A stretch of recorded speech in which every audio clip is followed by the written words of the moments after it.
위로는 깨달음을 구하고 아래로는 이웃과 세상의 이익, 행복을 추구하며 살아가기로 결심한 보살은 6가지를 완성해야 된다 그랬습니다. 그것이 바로 육바라밀인데 바라밀이란 완성된 거 혹은 완성으로 가는 길이라는 뜻이래요. 완성으로 가는 길. 즉 보시, 지계, 인욕, 정진, 선정, 반야 6가지 수행을 완벽하게 실천하는 것을 말한다. 첫 번째 보시바라밀 그랬습니다. 보시는 상대방이 필요로 하는 것을 아낌없이 베풀어 상대방을 기쁘게 함과 동시에 자신의 마음속에 깃든 뭘 없댄다? 인색함을 없애는 행위다. 보시바라밀은 자신의 인색함을 대치하는 것이 보시바라밀입니다. 그래서 그런데 보시를 할 때에도 반드시 지켜야 할 것이 있다. 나한테 필요 없는 물건을 나눠주는 것도 보시긴 하지만 아무리 값진 것이라도 상대방이 필요로 하는 것을 기꺼이 주는 것이 바로 진정한 보시다. 내가 필요 없다 그래서 억지로 다른 사람한테 버리는 거는 그거는 남한테 쓰레기를 갖다 버리는 거랑 똑같아. 그거는 하면 안 돼요. 그래서 논어에 보면 자신이 원하지 않는 물건은 다른 사람에게도 주지 않는 것이 그것이 바로 어질인이다. 어진 것이다. 그래서 그러니까 집안에서 안 쓴다고 절로 다 갖고 오지 마세요. 그런 경우가 너무 많습니다. 우리 창고가 넘쳐납니다. 그것도 또 받아주는 것도 사랑이라고 거절을 못해요. 또 본인 딴에는 또 버리기는 아깝고 그래서 갖고 왔는데 거기다 대고 내가 우리 절에 많으니까 안 쓴다 그러면 얼마나 무안하겠어요. 그래서 나는 이제 모토가 받아주는 것도 사랑이다. 속으로 그렇게 생각하고 그냥 받기는 하지. 그냥 우리 대중들이 죽을 맛이지. 창고가 넘쳐나서 정리하기가 어려우니까. 그러니까 그런 것은 사실은 보시가 아니다. 그런데 보시바라밀은 여기서 한 걸음 더 나아간다. 자신이 상대방에게 무엇을 주었는가 생각조차 품지 않는 것이다. 이것을 삼윤체공이다. 보시하는 자와 보시를 받는 대상과 보시하는 물건도 공한 것이다. 다 없다라고 생각을 해야 되는 거예요. 그거는 금강경에 응무소주 이생기심한다. 머무는 바 없이 마음을 내고 내가 나와 남을 구분하는 능소, 주체와 객체를 대상을 구분하는 그런 마음조차 없이 보시라는 것이 진정한 보시다라고 얘기를 했어요. 대지도론에서는 보시에 대해서 아주 재미있는 이야기를 들려준다. 어느 집에 불이 났다는 거야. 불이 났대. 그래서 집주인이 불을 끄려다가 이미 늦었음을 알아차렸대. 알아차려가지고 그래서 서둘러 집안에 있던 값비싼 재물과 보석들을 끌어냈다. 집이야 어차피 다 타버렸지만 재물만 있으면 다시 좋은 집을 지을 수 있기 때문이다. 그런데 이웃한 다른 집에 또 불이 났대요. 옆집에도 불이 났는데 화마가 삼켜버린 집을 보며 당황한 그 집 주인은 불을 끄겠다며 계속 허둥대다가 이리 뛰고 저리 뛰고 하다가 집도 구하지 못했고 집 안에 있는 재물도 전혀 건져내지를 못했다.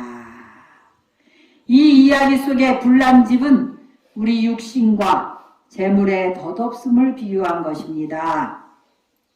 현명한 사람은 재물이란 덧없이 사라진다는 것을 알고 점을 알고 대책을 세웁니다. 그래서 불타고 있는 집은 내버려 두고 값진 보석만 잘 챙긴다는 거예요. 현명한 사람은 값진 불타는 집 냅둬 보석만 잘 챙긴다.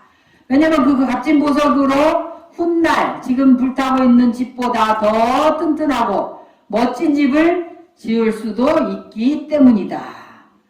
이때 챙겨나온 보물은 바로 뭐냐? 보물이 뭐라 그랬어요? 보시를 비유한다. 우리가 소금 먹은 놈이 물킨다고 그랬어요. 주는 놈한테는 당할 자가 없다. 그런 말도 있죠. 그리고 그거를 뭐라 합니까? 보시로서 쌓은 재물을 음덕이 음덕이라고 합니다. 음덕. 그늘음자 음덕이에요. 자손들에게 그늘이 되어서 그 음덕으로 자손들이 쨍쨍 내리쬐는 햇빛에 나가지 않고 그 부모의 음덕으로 편안한 삶을 살 수 있고, 그 제가 항상 하는 이야기가 있어요. 어떤 사람이 평소에 굉장히 얌체야, 인색해.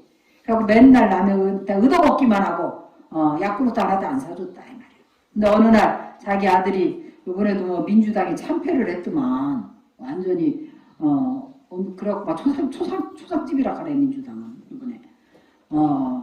그런데 이제 전화가 와가지고 아이고 우리 아들이 시의원에 출마했는데 한 표 좀 찍어주세요 하고 이제 우리 모친한테 전화를 하니까 모친이 대뜸한다는 소리가 아이고 평소에 얼마나 얌체인지 아주 야쿠르트 하나도 사줄 줄 모르고 맨날 얻어먹기만 하면서 시의원 아들 시의원 출마했다고 찍어달라 하네 이러시더라고. 그 아들 시의원 됐을까 안 됐을까? 당연히 안 됐어. 안 됐을 뿐만 아니라 그 아들이 나중에 자살했어요. 이거 너무 안 된 얘기인데. 그러니까 부모들이 어떻게 해야 되겠어.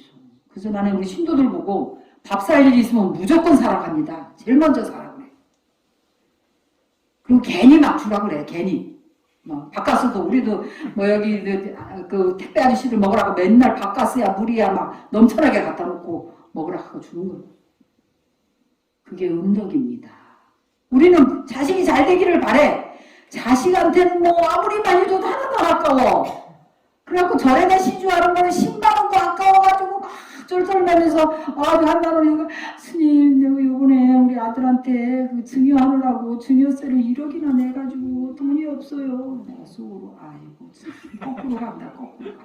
증여세를 1억이나 낼 돈이 있으면서 절에다 돈 10만 원 시주하는 게 아까워갖고 와갖고 나한테 그따위 소리 해야 되겠어. 동창이라는 것들이야. 동창이라는 것들이 와가지고 그따위 소리. 우리 동창들이 여기 많이 다니거든요. 내가 학교 다닐 때 공부 제일 잘했기 때문에 동창들이 많이 다니는데 그래도 차마 거기다 대고 너 그따위 소리 하면 안 돼. 그러면 나중에 초파일 등도 안 키면 남은 걸 다 하는지. 그러니까 그런 말 못하는데 이것도 끌어야 되는 상황인데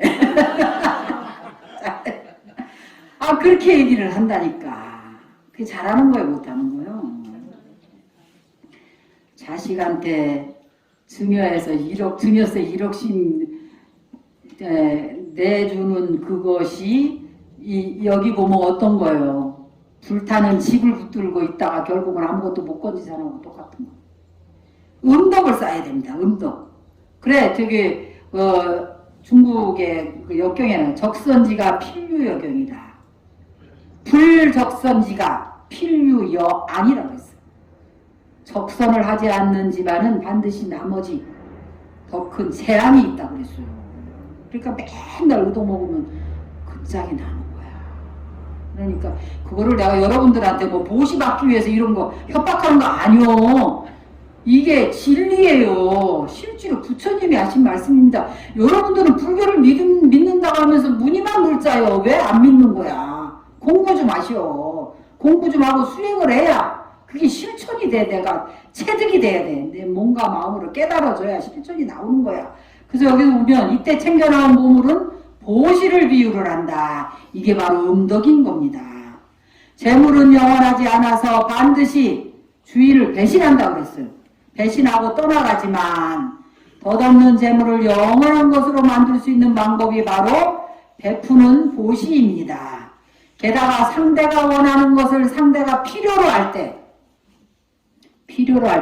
지금 티벳은 지금 그렇지 않아도 해외에 의지하고만 살았는데 지금 코로나 때문에 외국인들도 전혀 못 들어오지요. 당신들은 해외 나가지도 못하고 얼마나 어렵겠어요. 이렇게 어려울 때 좀 도와줘야 돼. 예, 그래서 필요로 할 때 기쁜 마음으로 주고 그리고 주고 난 다음에는 또 생색 내지 말고 생색을 내지 않는다면 보시를 통해서 집착을 완전히 비워내고 수행의 완성으로 이어지게 된다. 수행이 완성되면 어떻게 되는 거예요? 성불하는 겁니다. 지혜가 열리는 거예요. 그리고 성불하는 거라. 보시에는 재물을 주는 것, 지혜 말씀을 나눠주는 법보시가 있고 사람과 동물들 생명을 지닌 존재들의 두려움을 없애주고 기를 살려주고 위로해주고 하는 무예보시가 있다. 이 중에서 누구나 지금 당장이라도 할 수 있는 것은 재물을 나눠주는 보시이다. 특히 가난에 시달리는 이웃을 향해 온정을 베푸는 일은 결국 세상의 약자에게 두려움을 없애주는 궁극의 보시와도 이어집니다.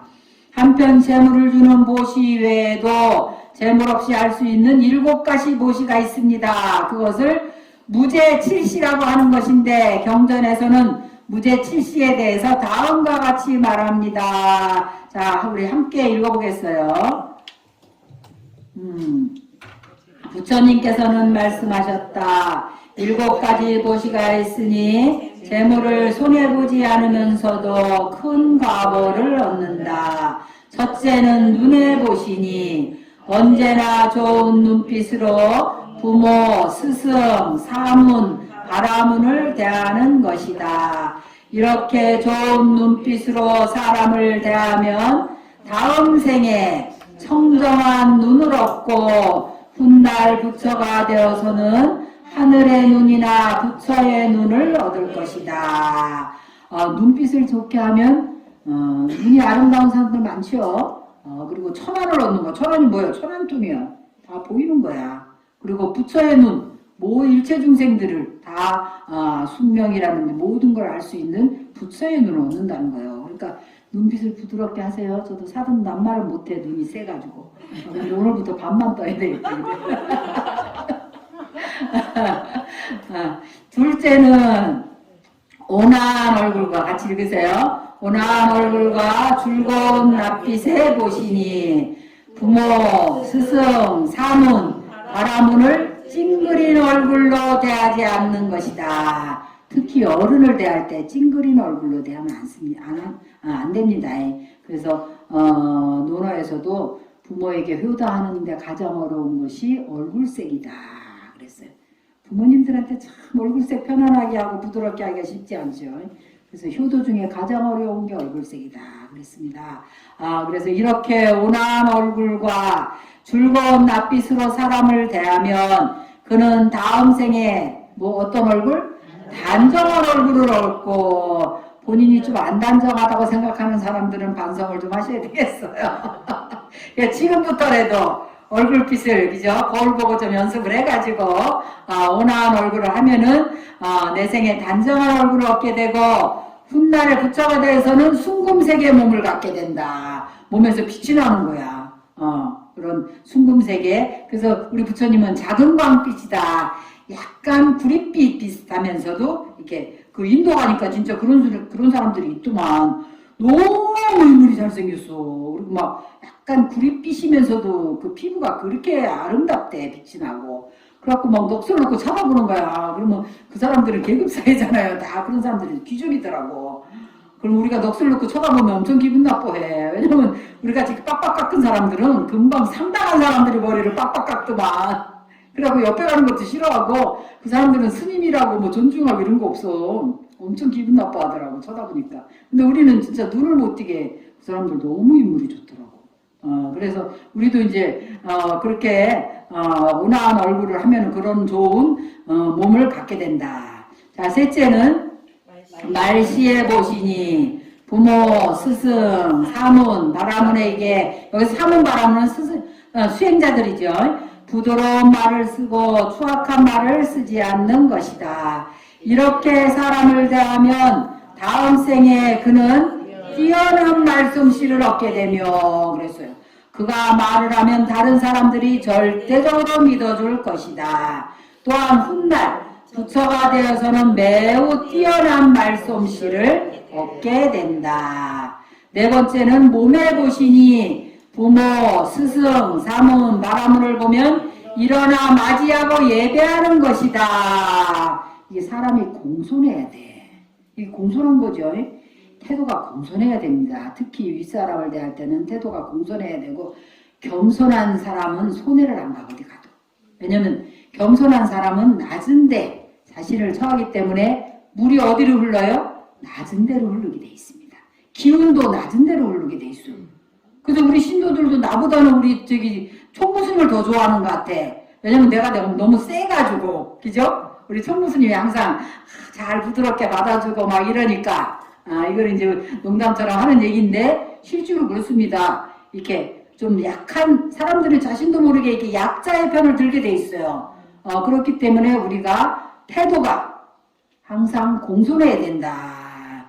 그렇긴 한데, 그래서 여러분들도 몸을 낮추는 게, 그래서 이제 우리가 우리 행자님들이나 이렇게 새로 들어온 사람들한테 하심을 해라, 마음을 낮춰라 이 말이거든요. 하심을 하면 100% 이익입니다. 물이 낮은 대로 흐르듯이 모든 기운이 낮은 대로 흐르고, 그렇기 때문에 나한테 기운이 모이는 거예요. 겸손하면. 그래서 몸과 마음을 공손하게 해야 된다. 그 다음에 그렇게 되면 이렇게 사람을 대하면, 공손하게 대하면 말이죠, 다음 생에 단정한 몸매를 얻게 될 것이다 그랬어요. 또한 훗날 부처가 되어서는 그 몸이 매우 장대할 것이다. 몸이 크다는 거예요. 그러니까 나도 지금부터 공손할게요. 다음에는 이제 장대하게 태어나야지. 다섯째는 마음의 보신이 위와 같은 일로 사람들을 공양하더라도 마음이 온화하거나 착하지 못하면 보시라고 할 수 없다. 어쨌든 마음이 중요하죠. 착하고 온화한 마음으로 정성껏 공양하는 것이 마음의 보신이, 이렇게 사람을 대하면 다음 생에 밝고 분명한 마음을 얻어서 어리석지 않을 것이요, 훗날 부처가 되어서는 모든 것을 환히 꿰뚫어 아는 지혜를 얻을 것이다. 그러니까 사람이 정성스러워야 돼.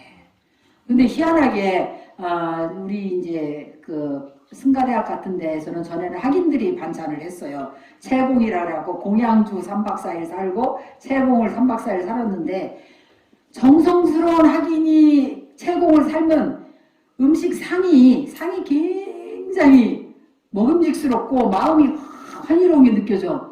우리도 지금 어제 우리 공양주 하시는 공덕장 보살님이 울릉도를 갔다 오시더니 오늘 점심상이 막 너무너무 환희롭게, 그래갖고 이거 사진 찍어야 된다 막 내가 이랬어요. 그렇게 오랜만에 오셔가지고 울릉도에서 갖고 만찬하고 막 너무 정성스럽게 한 게 확 느껴지는 거예요. 물론 평소에도 굉장히 정성스러우신데 오늘따라 그렇게 더 느껴지더라고. 그래서 여러분들이 상을 이렇게 해놓으면은 딱 앞에 앉으면 밥을 먹기 이전에 이 상이 정성으로 차린 상인지 아닌지가 금방 느껴지더라고. 그래서 그렇게 정성스러운 학인이 음식을 한 거하고 정성이 없이 그냥 대충 그 소임을 때우기 위해서 한 거하고 너무나 차이가 나요. 그러면 정성스러운 사람은 반드시 잘 삽니다. 그 사람. 잘 살고 절에 주지도 잘 살고 모든 거를 다 잘하고 있어. 근데 정성이 없이 대충 때우는 식으로 사는 사람은 평생을 지질이 궁상이라. 이게 모든 게 우리가 종을 칠 때 종을 치는 것 같아요. 내가 정성을 가지고 종을 하고 치면 그 종의 소리가 멀리 오랫동안 울립니다. 인생은 그런 거예요. 여러분들이 모든 사람을 대할 때 정성을 가지고 대하면서 마음을 가지고 대하면 그것이 결국은 누구한테 돌아옵니까? 자기한테 돌아오는 거예요. 그래서 우리가 매사를 마음을 다해서 정성을 가지고 대해야 된다. 그러면 사리에 밝고 분명한 마음을 얻어서 어리석지 않게 지혜로운 사람, 그저 지혜로운 사람이 정성도 있습니다. 훗날 부처가 되어서도 모든 것을 환히 꿰뚫어 하는 지혜를 얻을 것이다. 여섯째는 자리에 보시니, 자리. 부모와 스승, 사문, 바라문을 보면 자리를 펴서 함께하고, 우리가 버스를 타거나 지하철을 타도 경로석이 있으니까 노인들이 올라오면 얼른 일어나고, 또 장애자라든지 어린아이가 올라와도 얼른 자리를 비켜줄 수 있는 그런 마음이 있어야 된다. 자기가 앉는 자리에 앉게 하는 것이다. 이렇게 사람을 대하면 그는 다음 생에 언제나 이게 너무 좋네. 칠보로 꾸며진 자리를 얻게 된대. 칠보로 꾸며진 귀한 자리를 얻을 것이며 훗날 부처가 되어서는 사좌자를 얻을 것이다. 자, 7번째 같이 읽겠어요. 7번째는 방이나 집을 보시하는 것이니 부모, 스승, 사문, 바라문이 자신의 집안에서 마음 편히 머물게 하는 것이다. 이렇게 사람을 대하면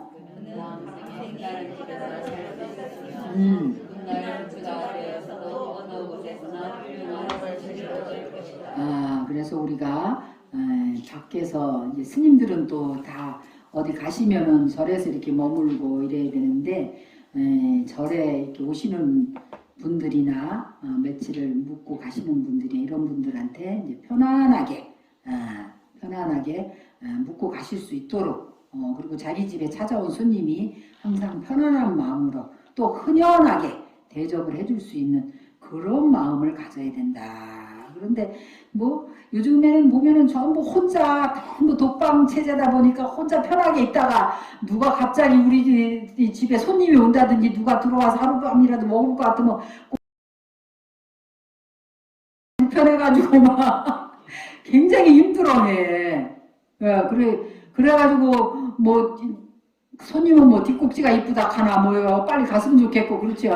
그거 그렇게 하지 마셔야 된다. 우리가 7가지 보시 중에 하나가 자기 집에 누가 손님이 왔을 때 편안하게 머물 수 있도록 또 편안한 자리를 가질 수 있도록 그렇게 하는 것이다. 맨날 혼자 뭐 편하게 있다가 누가 한 사람만 올라치면 막 불편해가지고 그렇게 안색이 안 좋고 그러면은 그 사람은 그렇게 인색해가지고 마음을 그렇게 인색하게 쓰면 내 생에 뭐가 있겠어요. 자기가 베푼 게 없는데 베푼 게 없다는 것은 우리가 저축한 게 없는데 노년에 받았을 게 어디 있겠어. 그러니까 우리가 항상 남한테 베푸는 그런 보시바라미를 그러니까 뭐 물질적으로 보시하지 못하더라도 여기는 무죄치시잖아요. 재물이 없더라도 7가지로 보시할 수 있는 그런 우리 불자들의 그런 마음이 있어야 된다 이 말이라.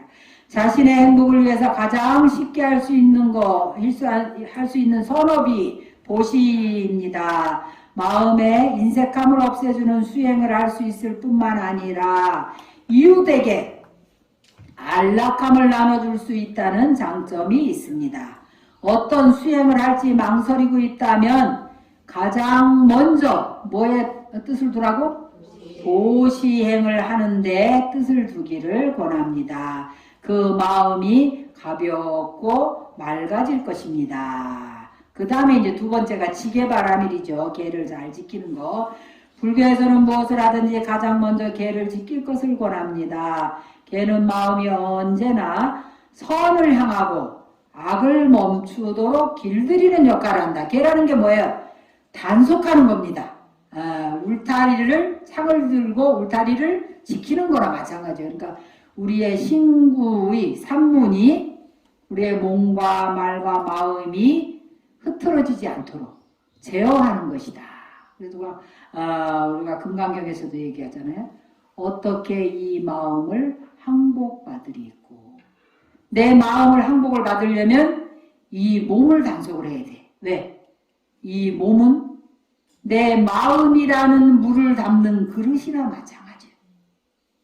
그릇을 항상 정갈하고 바르게 놔둬야 마음이 흔들리지가 않는 겁니다. 그리고 이 입은 모든 공덕을 가장 빠르게 지을 수 있는 그런 입인데 또 모든 공덕을 하루아침에 무너뜨릴 수 있는 입이기도 하다. 그렇기 때문에 우리가 정보업진언을 하는 거예요. 우리가 입으로 뭐 열심히 봉사도 하고 열심히 절에도 나오고 열심히 시주도 잘하는데 이 입만 열면 뭔지 모르게 아닌 거야. 편안한 얘기를 안 하고 삐딱한 얘기만 하고 남 험담이나 하고 그러면 그 사람 공덕이 쌓일까 안 쌓일까? 안 쌓이는 겁니다. 입을 열어서 다른 사람을 칭찬하는 얘기, 항상 다른 사람들의 길을 살려주는 얘기, 또 우리는 뭐예요? 수위 찬탄하는 얘기, 그 공덕에 수위 찬탄하는 얘기, 그런 이야기를 할 수 있어야 보살이고 현숙한 사람이라고 할 수 있는 거예요. 그래서 이 개라는 것은 우리의 몸과 말과 입을 단속을 하는 게 개입니다. 그래서 우리는 개 받으라 하면 부담스러워가지고 그거 개 받으면 지켜야 되는 거 아니냐고 막 이러는데, 개를 받아서 지키는 연습, 내 몸과 마음을 단속하는 연습을, 수행이라는 건 뭐냐면 연습이에요. 닦을 숫자잖아요. 그래서 우리 대승비실론에서는 뭐라 그러냐면 수행은 훈습이다. 훈습은 뭐예요? 훈제 햄을 만들듯이 연기로 계속 쐬어서 햄을 만들듯이 우리의 나쁜 업을 사라지도록 좋은 습관으로 우리 몸과 마음을 길들이는 게 훈습이라. 그러니까 똑같은 일을 좋은 쪽으로 계속 길을 들여야 되는데 계율이라는 것으로 단속을 해야 된다 이 말이에요.